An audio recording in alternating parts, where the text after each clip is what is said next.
Sir నమస్తే sir. నమస్తే వినోద్ గారు. సార్ ఇప్పుడే సార్ మీరు చెప్పిన పాయింట్ లో సార్ బోర్ డ్రిల్లింగ్ అయింది సార్. Okay okay. ఏది మనకి మండలం సార్ జీకే విధి మండలం సార్.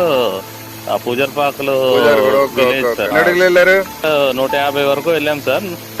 నీరైతే సార్ మీరు చెప్పినట్లుగా చెప్పిన దానికి ఇంకా ఎక్కువ సంతోషం కనిపించింది సార్. మీరు వాస్తవానికి 250 ఫీట్ వరకు వెళ్ళొచ్చు అన్నారు, కానీ 150 ఫీట్ లోనే మనకు పుష్కలంగా ఇంటికి సరిపోయేంత అవర్ ఎక్స్పెక్టేషన్స్ వచ్చింది సార్.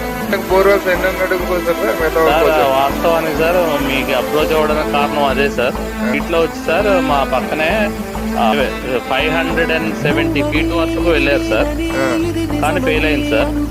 ఇంకొక బోర్ దాదాపుగా 200 ఎబో వెళ్ళారు సార్, అది ఫెయిల్ అయింది సార్. స్పీడ్ లోకి వచ్చి నీళ్లు ఉండవు అనే ఒక